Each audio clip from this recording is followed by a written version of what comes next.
Shalom semua. Sekali lagi Reverend Edmund ataupun Reverend Ed yang siapa yang kenal saya sebagai Reverend Ed berada di sini untuk berkongsi dengan kamu soalan dan jawapan dari buku Reverend Ed yang bertajuk Wanita Itu Abangku. Buku ini ditulis oleh Reverend Ed. So sekali lagi Reverend Ed akan baca soalan yang ditanyakan oleh pembaca buku ini dan Reverend Ed akan membaca jawapan Reverend kepada soalan itu. Hari ini Reverend Ed akan membaca 2 soalan dan 2 jawapan. Alright. Are you ready? Soalan pertama dari buku ini ya. Bagaimana reaksi atau tindakan balas gereja kepada orang dari komuniti LGBTQ? Jawapan Reverend Ed. Secara umumnya, kebanyakan gereja yang Reverend tahu sangat homofobia ataupun anti-LGBTQ. Jika seorang jemaah mendapat tahu kamu seorang LGBTQ, mereka akan mengambil 3 langkah ke belakang. Ada cerita yang saya tahu, yang mana pastor-pastor memberitahu orang dengan cara yang baik kononnya. Dia kata, kamu akan mencari gereja yang lain yang boleh membantu kamu. Saya tidak terfikir gereja kami adalah gereja yang baik untuk kamu. Itu ialah reaksi pertama.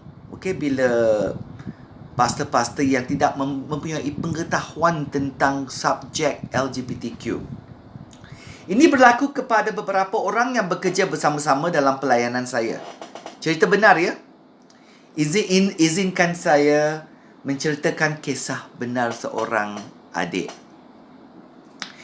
Kami sedang menjangkau seorang lesbian muda yang serius untuk menghadapi cara hidup bekas lesbian. Dalam pelayanan kami mendorong mereka yang kami layani untuk menceritakan kepada seseorang di gereja mereka yang boleh mereka percayai. Contohnya seperti ketua kumpulan sel atau seorang pastor. Kerana kami melihat ada faedahnya jika berbuat demikian. Selepas beberapa masa, gadis ini memutuskan untuk memberitahu pastor gerejanya. Tetapi malangnya pastor itu menyuruhnya meninggalkan gereja itu. Saya tidak boleh mengatakan nama gereja itu atau nama pastor itu. Tetapi pastor ini berkata kepada gadis itu, kami tidak ada kemampuan untuk menolong kamu, kata si pastor itu. Kamu mesti mencari gereja lain yang boleh menolong kamu. Akibatnya gadis ini telah berfikir untuk membunuh diri pada malam itu juga.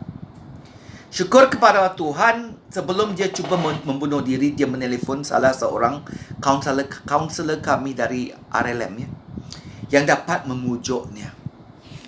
Kaunselor itu memberinya nasihat dan berdoa bersamanya. Tetapi selepas bercakap di telefon, dia kembali lagi mahu membunuh dirinya. Dengan belas kasihan Tuhan campur tangan, dan dia tidak mengakhiri hidupnya pada hari itu. Dia pun meninggalkan gereja itu yang pastor itu suruh dia pergi ya. Dan pada hari ini dia berada di gereja yang lain yang kami cadangkan kepadanya. Dia juga melayani Tuhan dengan sukacita. Dia masih bujang dan menjalani hidup yang terbaik. Bukan homoseksual saja yang secara umumnya dipandang berbeza oleh masyarakat, tetapi bekas homoseksual juga dipandang secara berbeza. Hari ini saya telah berkahwin dan mempunyai 2 orang anak yang cantik. Namun saya mendapati bahawa apabila orang biasa melihat kepada bekas homoseksual, mereka masih mengganggu dengan masa lalu kami. Seperti mana masyarakat akan menganggap bekas penagih dada akan kembali kepada ketagihan mereka bila-bila masa saja. Dan tidak bezanya untuk bekas perogol, iaitu tiada orang akan membenarkan anak-anak perempuan menghampiri mereka. Begitu juga individu bekas LGBTQ juga seringkali diperlakukan sama seperti itu. Kalaulah saya mempunyai pilihan, saya akan memilih supaya tidak berkongsi kepada dunia bahawa saya adalah bekas transjantina dan juga bekas homoseksual. Saya telah berkahwin dan ada 2 orang anak. Saya boleh saja berpura-pura yang saya memang seorang lelaki heteroseksual yang tidak pernah tertarik kepada homoseksual.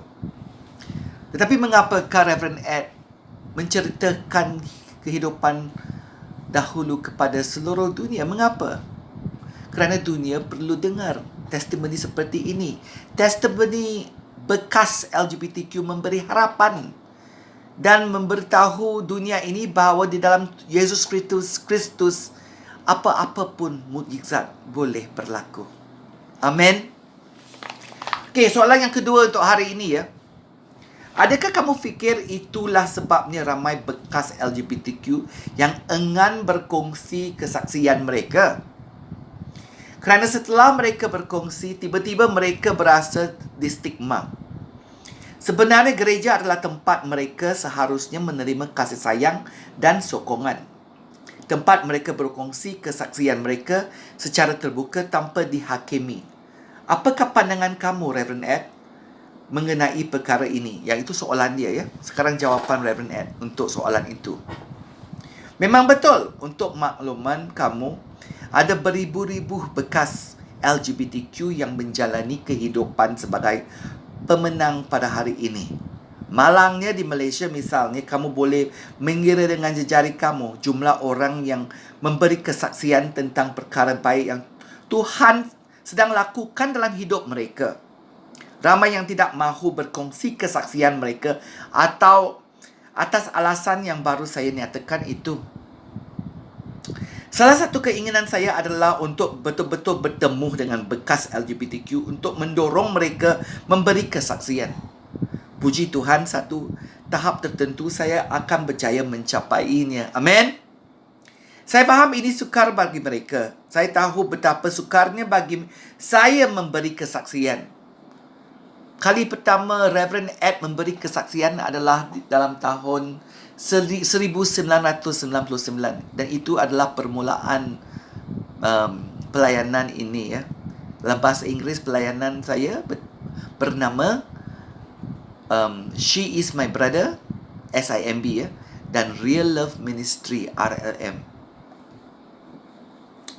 Tuhanlah yang memampukan saya melakukan apa yang saya lakukan hari ini. Perjalanan hidup saya bermula sebagai bekas homoseksual pada tahun 1994. Nama 5 tahun kemudian pada tahun 1999 barulah saya mula berkongsi tentang apa yang Tuhan telah melakukan untuk saya. Kalau bukan kerana Tuhan, saya tidak akan dapat melakukannya. Dan hari ini Tuhan mengizinkan saya menjalin persahabatan dengan lebih kurang 10 bekas homoseksual yang menjadi rakan sepelayanan dan pelayanan saya melalui pelbagai cara. Mereka sering membantu dan memimpin kumpulan sokongan, support group. Bagi perjalanan bekas homoseksual, mereka ini cenderung menjadi penasihat dan befriender yang terbaik. Mereka memahami kesukaran yang dihadapi kerana mereka pernah mengalaminya. So, Reverend Ed harap kamu dapat belajar sesuatu daripada 2 soalan itu dan 2 jawapan dari Reverend Ed ya. Jagalah diri baik-baik, jadi kamu baik-baik ya semua. Berterusan berjalan dalam kehidupan kamu bersama Tuhan Yesus yang memang sayangkan kamu. Di dalam nama Tuhan Yesus, segala-gala boleh dicapai. Haleluya. Haleluya. Haleluya. Amen.